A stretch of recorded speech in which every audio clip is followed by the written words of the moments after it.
오늘 말씀 제목 같이 한번 읽어볼까요? 하나님이 지키시는 사람, 이 제목으로 함께 말씀을 나눕니다. 하나님은 예레미야를 통해서 계속 유다 백성에게 말씀하셨죠. 너희들이 나와 한 언약이 있지 않느냐, 그 언약을 좀 기억해라. 그리고 언약을 지켜라. 이 말씀을 지금 계속해서 반복을 하고 계십니다. 하나님이 이스라엘과 언제 언약을 맺으셨습니까? 우리 구체적인 것은 출애굽한 다음에 어느 산이 있었죠? 시내산에서 언약을 맺으셨어요. 그 핵심은 뭐였냐면 나는 너희들의 하나님이 되겠고 너희는 나의 백성이 될 것이다.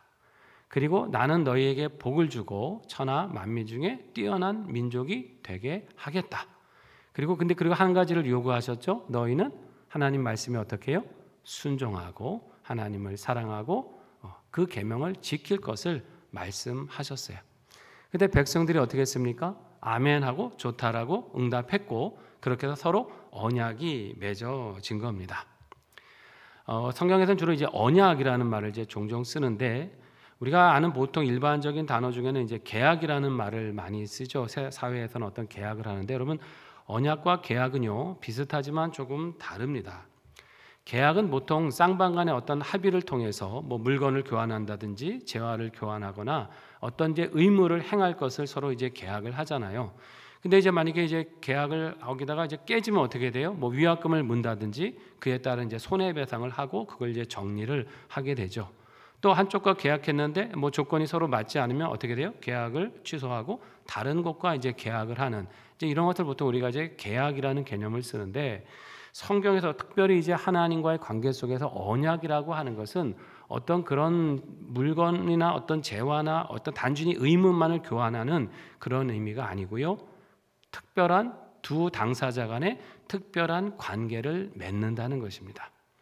그러니까 하나님은 우리의 하나님이 되어주시고 우리는 누구의 백성이에요? 하나님의 백성이 된다라고 하는 특별한 그 바른 그분과의 관계를 맺는 게 언약이에요.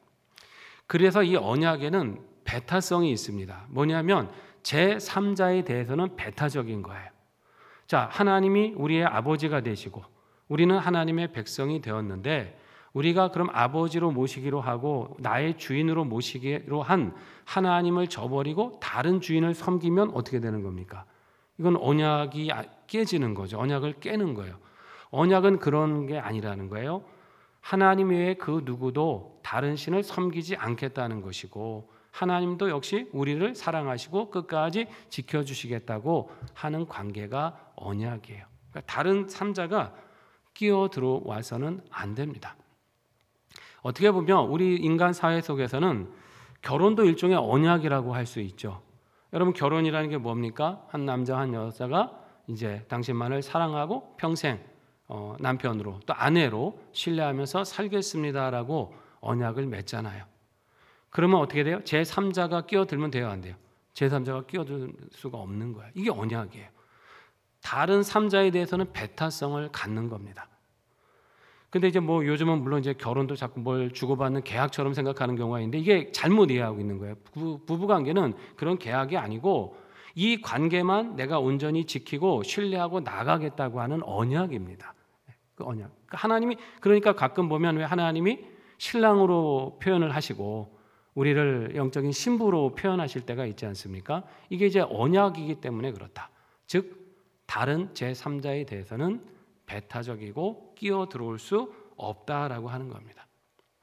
자, 하나님은 언약에 아주 신실하셨습니다. 이스라엘 백성에게 늘 출애굽 때부터 보세요. 얼마나 정말 눈동자처럼 보호하시고 광야에서 먹이시고 반석에서 물 마시게 하시고 이방 민족이 침입해서 죽이려 하면 이기게 하시고 또 여리고는 그냥 순식간에 무너져서 그 견고한 성을 쉽게 얻게 하셔서 가나안 땅을 주셨잖아요. 그게 다 약속하셨던 거거든요.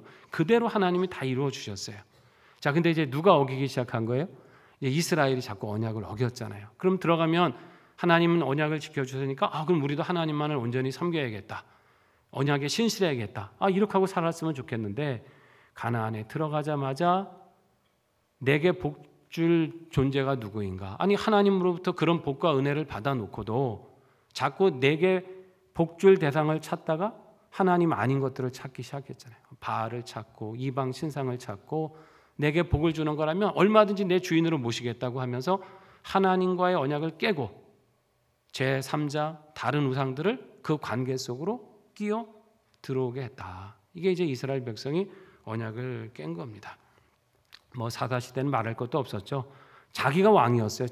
자기 소견대로 살았던 시대도 있었고, 우리가 열왕기 상하를 통해서도 봤지만은 그냥 수시로 이스라엘이나 남쪽 유다나 할 것 없이 어떻게 합니까? 언약을 깼어요. 하나님이 그래서 자꾸 선지자를 보내셨습니다. 선지자를 보내신 이유는 뭐예요? 언약을 지키라고, 돌아오라고. 그러니까 너희가 자꾸 언약을 잊어버리고 다른 길을 가고 있는데 하나님과 맺었던 언약, 너희가 시내산에서 나와 맺었던 그 언약이 있지 않느냐? 이거 기억해라. 돌아와라. 너와 나 사이에 끼어 들어가 있는 다른 우상들을 제거해라. 이제 하나님은 계속해서 그래야 이 관계가 온전한 신뢰의 관계가 되고 온전한 사랑의 관계가 되기 때문에 하나님은 그 관계를 맺기를 계속 원하시고 선지자들을 보내신 거예요. 자, 이스라엘이 들었습니까?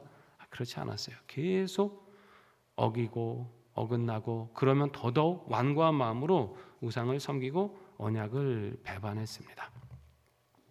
자, 이것이 우리 이제 인생의 문제였다는 것이죠. 하나님은 변심도 하지 않으시고 언약에 신실하신데 우리는 수시로 그 언약을 깨고 망가뜨리고 어겼다라고 하는 겁니다. 자, 그러면 언약이 깨졌을 때는 이거는 깬 자는 어떻게 돼요? 죽어야 되는 거예요. 원래는 그 죽어야 되는 것이고 멸망하는 것이에요. 그게 언약의 관계의 특징입니다. 자, 그런데 하나님이 어떻게 하셨어요? 계속 그들을 심판을 유보하셨고, 물론 나중에 유다도 이스라엘도 나라가 망하는 그런 비극을 겪지만, 그러나 완전히 인류상에서 멸절하거나 하나님이 다 멸망시키지 않으셨죠. 그 포로 생활을 통해서도 남은 자들을 통해서 구원하셔서 나중에는 누가 오시게 하셨어요? 그 민족을 통해 예수 그리스도를 이 땅에 오게 하셔서 이 언약을 온전히 이루어 주셨을 뿐만 아니라 이제 예수님을 통해서 새 언약을 주셨어요. 그러면 그 전에 이스라엘과 맺었던 옛 언약이라면 이제 예수님을 통해 주신 뭐냐면 이것은 새 언약이에요. 새 언약의 특징은 뭐예요? 이건 은혜가 너무 넘치는 언약이에요. 여러분, 우리가 예수님 믿지만 늘 하나님께 순종하시나요? 그게 잘 안 되잖아요. 또 죄 짓고 살아가고 하나님 앞에 참 바르지 못하게 살아갈 때도 많이 있지 않습니까? 자, 그러면 만약에 유다나 이스라엘처럼 그렇게 계속 완고하게 살 때 하나님이 심판하시기로 작정하면 오늘날 우리가 유다랑 다를 바가 있을까요? 이스라엘과 다를 바가 있겠습니까? 별 다를 바가 없죠. 그런데 그럼에도 불구하고 이렇게 은혜 가운데 살아가는 이유는 뭐냐면 예수 그리스도를 통해서 새 언약을 주셨기 때문인 줄 믿습니다. 자, 이 언약은 우리가 또 불순종하고 잘못된 길을 갈 때도 있지만 다시 온전히 예수 그리스도를 의지하기만 하면, 회개하고 돌이키기만 하면 용서하시고 모든 것을 묻지 않으시는, 다시 사랑하시고 회복하시는 은혜의 언약입니다. 어떻게 보면 좀 일방적인 언약인 것이죠. 너무 큰 사랑을 미리 다 주셔놓고 우리가 잘못 살아갈 수 있는 모든 가능성에 대해서까지도 다 용서로 이미 덮어놓으신 것, 이것이 새 언약의 특징이에요. 그러니까 이제 뭐 우리가 좀 맘 놓고 죄져도 되는 겁니까? 그런 말씀 아니죠. 너무나 큰 언약을 주셨기 때문에 혹시 우리가 죄 가운데 있을지라도 절망하지 말고, 하나님 앞에 관계가 잘못될더라도 큰일 났구나 낙심하지 말고 어떻게 하라는 거예요? 다시 은혜의 언약을 의지하라. 예수 그리스도의 그 보혈과 그 사랑을 의지해서 하나님 앞에 나가야 될 줄로 믿습니다. 온전히 우리를 회복해 주시고 떠나지 않으시고 버리지 않으시는 하나님이시다라는 것입니다. 자, 그런데 지금 이제 우리가 유다 얘기를 하고 있으니까요. 유다는 자신들의 선조와 같은 죄악을 계속 반복해서 지었습니다. 자, 이게 무슨 말이냐? 선대의 잘못을 보면 그것을 이제 반면교사 삼아서 바르게 길을 간다면 이게 복인 거예요, 자녀들에게. 근데 선대의 잘못을 보고서도 여전히 똑같은 길, 그들이 선조들이 어떻게 멸망했는지 알면서도 같은 길을 가게 되는 것은 이게 얼마나 불행한 겁니까? 얼마나 어리석은 겁니까? 그리고 더 나쁜 거죠. 왜? 나쁜 본보기를 알면서도 그 길을 가잖아요. 이게 더 완악한 거잖아요. 가다가 멸망인 줄 모르고 가는 거하고 이 길로 가면 분명히 멸망이고 잘못된 거 알고 하나님이 싫어하는 걸 뻔히 알고 경험도 했으면서 그 길을 간다? 이거는 더 완고한 것이다. 이 하나님 앞에 이 완고한 것은 큰 죄입니다. 완악하고 완고한 것, 이거는 죄다. 하나님 앞에 철저히 말씀 앞에 붙들어야 된다는 것입니다. 자, 그래서 하나님이 이제는 어떻게 하시냐면요, 이제 예레미야를 통해 그런 말씀하세요. 이제 기도하지 마라. 나 듣지 않겠다. 이들의 기도, 이들의 간구, 이들의 호소, 나는 듣지 않고 고난 가운데 놔두겠다고 하시는 겁니다. 그러면서 말씀하세요. 너희들이 고난을 겪어본 다음에야 누가 참 신인지 한번 경험해봐라. 여호와가 참 하나님인지, 너희들이 그렇게 따르고 섬겼던 우상들이 너희를 지켜주는 하나님인지 너희들이 경험해봐라 하시는 거예요. 여러분, 참 이거는 어떻게 보면 안타까운 거잖아요. 고난은 경험하지 않고 하나님을 알게 되는 것이 축복인 줄 믿습니다. 물론 고난 중에서도 하나님을 알면 복이죠. 모르는 것보다는 고난 가운데 깨닫고 그게 복이지만, 그래도 그거를 겪기 전에, 큰 아픔을 당하기 전에 하나님을 미리 알고 하나님을 바라면 이게 더 축복 아닙니까? 오늘날 우리가 지금 나라와 민족을 위해서도 기도하는 것도 마찬가지예요. 우리가 자꾸 나라를 위해서 기도하잖아요. 자유민족 질서가 헤쳐지면 안 된다. 하나님이 주신 질서가 무너지면 안 된다. 이런 걸 가지고 계속 기도하는데, 우리가 이걸 깨어있지 않으면 만약에 우리가 고난을 겪을 수도 있는 거잖아요. 그러면 그 고난 속에서 이게 하나님 주신 이 자유와 이런 은혜들이 너무나 소중한 거였구나, 하나님 말씀대로 온전히 이 사회가 되는 게 복이었구나, 이걸 실컷 고난당하고 어려움 당하고 경제적으로 힘들어지고 이렇게 혼란을 겪어가면서 이걸 깨달으면 그 제자리에 돌아오려면 얼마나 많은 시간도 걸리겠고 많은 아픔을 겪어야 되지 않습니까? 그러니까 어떻게 하라는 거예요? 그런 일이 있기 전에 우리가 미리 깨어 기도하고, 하나님 정말 이 나라 바로 세워주시고 자유민족 질서 지켜주시고 하나님의 창조 질서나 말씀에 어긋나는 모든 악한 문화와 사상들이 무너지게 해달라고 우리가 깨어 기도해서 그것이 막아지고 그렇게 회복이 되면 큰 고난 겪지 않고도 하나님의 은혜를 우리가 경험하게 되는 거 아닙니까?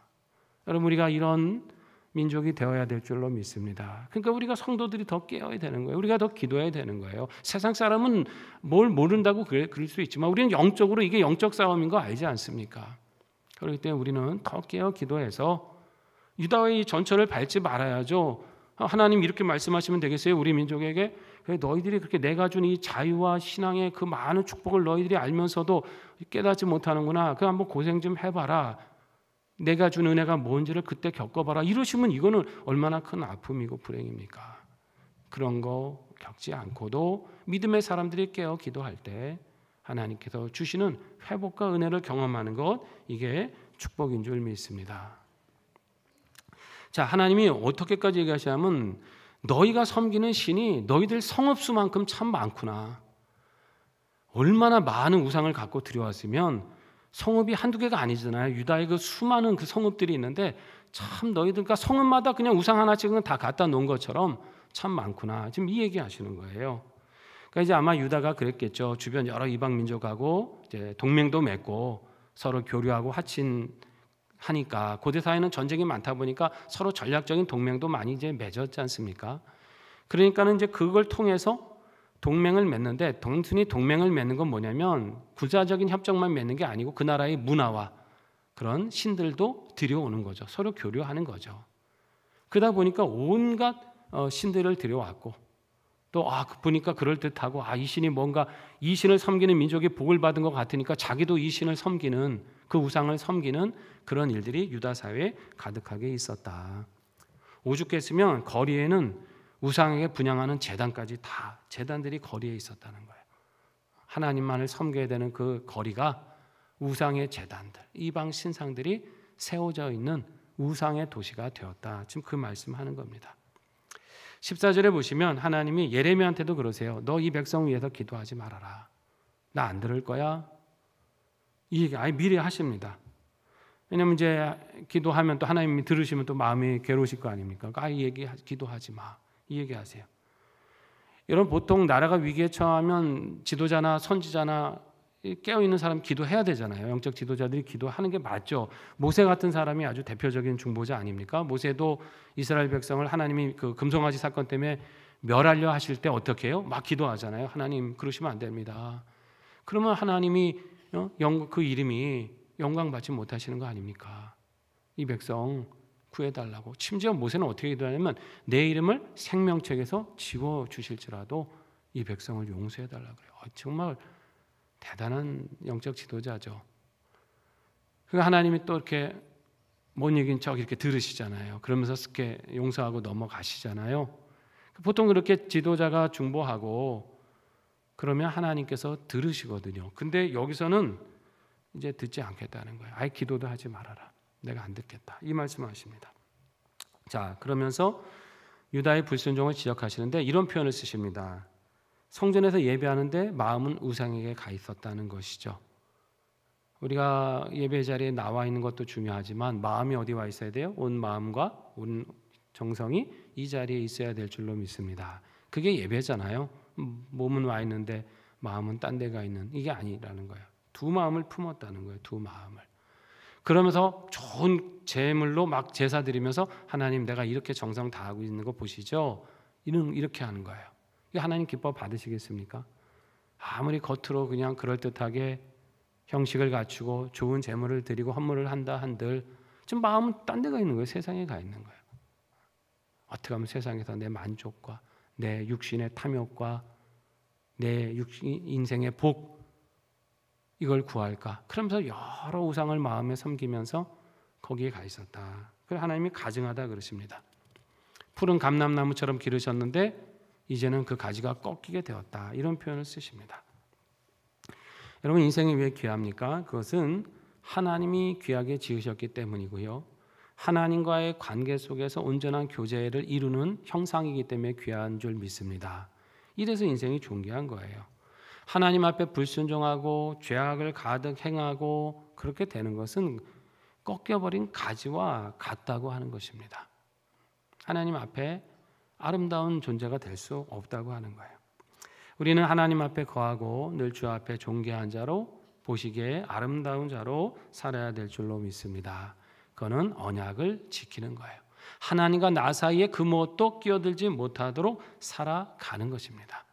온전히 하나님만을 내 주인으로 모시고 순종하고 내 어떤 고집과 인생의 계획과 여러 가지 생각이 있을지라도 내 주관이 넘쳐날지라도 하나님의 말씀 앞에 나를 쳐서 복종시키고 순종하는 것, 그렇게 온전히 한 마음으로 주님을 따를 때 우리 하나님의 은혜가 우리에게 임하게 될 줄로 믿습니다.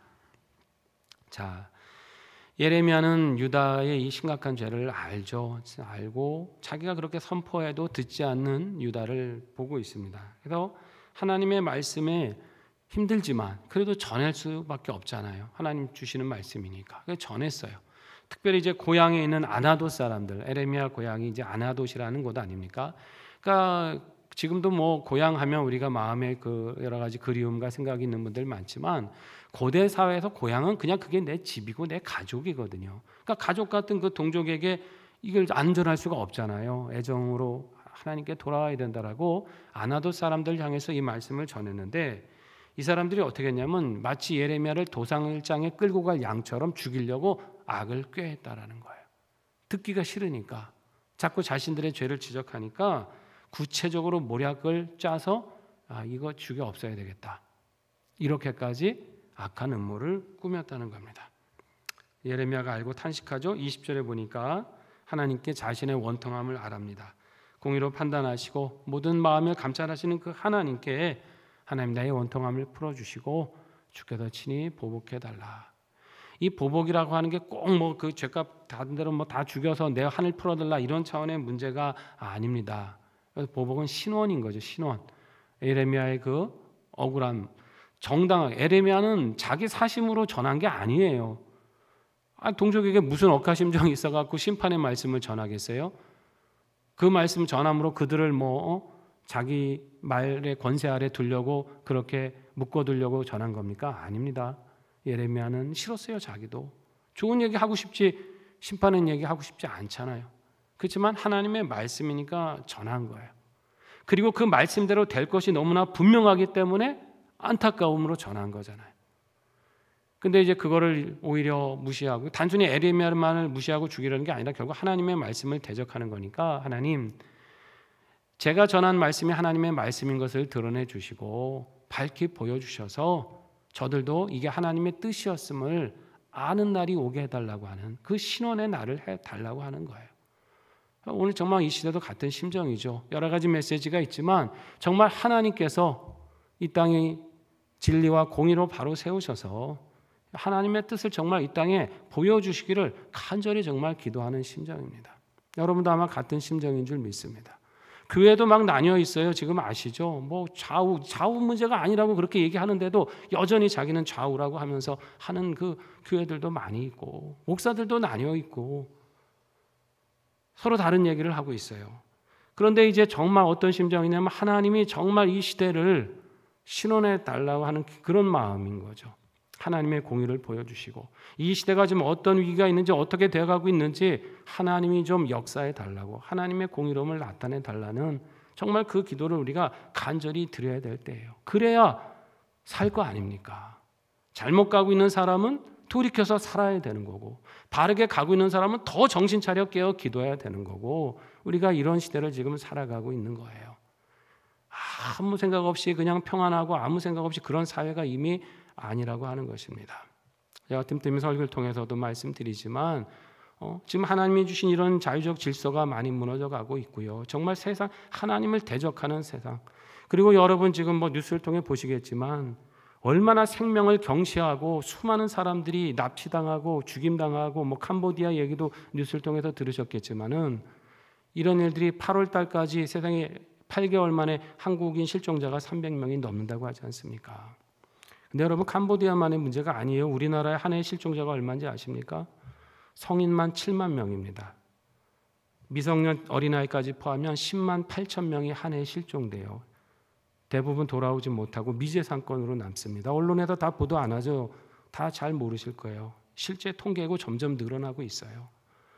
지금 이런 시대를 우리가 살아가고 있거든요. 다 그 납치, 유괴, 어린아이들 막 유괴하려다 실패하는 거 보시잖아요. 뉴스에. 그거 뉴스에 많이 나오고 했지 않습니까? 지금 이 사회가 이렇게 막 생명을 경시하고 하나님을 정말 그 가치를 완전히 대적하는 세상으로 가고 있는 거예요. 국민들 정신 바짝 차려야 되고 정부도 정신 바짝 차려야 되고 국민의 생명과 안전을 정말 지키기 위해서 최선을 다해야 되는 것이고, 악은 늘 있었지만 이게 더 극심해지고 있다고 하는 것이에요. 그렇기 때문에 정말 우리가 이것을 위기인 것을 알고 하나님께 돌아가야 되고 하나님께 부르짖어야 되고, 하나님이 이 땅을 바로 세워주시고, 이 땅만이 아니죠. 세계 여러 민족에 하나님이 정말 바로 세워주시고 생명들이 경시되고 그렇게 함부로 해쳐지는 일이 없도록 우리가 그 시대의 아픔을 가지고 함께 기도해야 되는 것이에요. 그것이 오늘 우리 믿음의 사람들에게 주시는 사명이라는 것입니다. 예레미야 마음도 똑같았을 거예요. 조금 있으면 다 죽게 생겼는데, 적군이 와서 다 말발굽 아래 백성들 해치게 생겼는데, 다 포로로 끌려가고 납치 유괴될 것인데, 그걸 아니까 이걸 전할 수밖에 없었다. 이 아나도 사람들이 어떻게 예레미야를 위협했냐면, 너 여호와 이름으로 예언하지 마. 너 우리 손에 죽을 수도 있어. 이렇게까지 했다는 거예요. 이게 얼마나 악합니까? 하나님 말씀 전하는 사람에게 하지 마는 정도가 아니라 너 죽여버릴 거야. 여러분, 찰리 커크가 진짜 얼마 전에 그런 피격을 당해서 정말 하나님 말씀 전하다 캠퍼스에서 많은 사람하고 대화하고 토론하면서 복음 전하고 하나님 말씀 전하다가 죽임 당했잖아요. 얼마나 그가 위협이 됐으면 그랬을까요? 이런 일들이 이제 어떻게 보면 우리 시대가 지금 벌써 그런 시대가 이미 된 거예요. 하나님 말씀 제대로 전하면 듣는 자보다 위협하는 자가 생길 거고, 여러분 복음 전파해 보십시오. 굉장히 거센 도전도 받을 수 있는 시대가 됐고, 여러분 정신 바짝 차려야 됩니다. 그냥 안일하게 믿음 생활 할 수 있는 때가 아니에요. 이제는 순간순간을 깨어 복음에 바짝 서 있어야 되고, 영적으로 우리가 긴장하고 있어야 되고, 기도해야 되고, 목사가 강단에서 저렇게까지 얘기할 때는 정말 뭐가 우리가 위기가 있구나, 깨어야겠구나 하는 그런 경각심을 가져야 되는 거고, 그렇게 살아가야 되는 때가 왔어요. 이 영적 싸움이 이미 시작되었고 우리는 이것을 잘 감당해야 될 줄로 믿습니다. 소망은 뭐냐면 하나님이 이런 응답 주시죠. 걱정하지 마. 내가 그들을 벌하겠다. 그들의 청년들은 칼에 죽을 거고 자녀들은 기근으로 죽을 거고 남는 자가 없을 것이다. 하나님이 아예 이렇게 얘기하십니다. 예레미야를 죽이려고 온갖 음모를 꾸몄지만은 하나님이 그렇게 하지 않겠다. 그들을 오히려 하나님께서 심판하시겠다라고 말씀하십니다. 말씀을 전하는 자, 우리가 복음의 뜻대로 신앙의 뜻대로 살아가는 자들에게는 분명히 고난이 있기 마련이지만 여러분 하나님이 지키시는 줄 믿습니다. 어정쩡한 게 제일 문제인 거예요. 어정쩡한 게. 이도 아니고 저도 아니고 반쯤 세상에 걸쳐놓고 하나님께 걸쳐놓고 이러면서 하나님 날 지켜주실 거라고 생각, 이게 확신이 되겠어요? 그러나 여러분 힘들어도 세상과 타협하지 않고 진리를 따라 걷는 사람, 아무리 세상이 뭐라 그래도 하나님의 말씀대로 순종하려는 사람을 하나님이 지키시는 줄 믿으시기 바랍니다. 그렇게 전하다가 그렇게 살다가 설령 복음 때문에 죽으면 순교하는 거잖아요. 뭐가 문제겠습니까?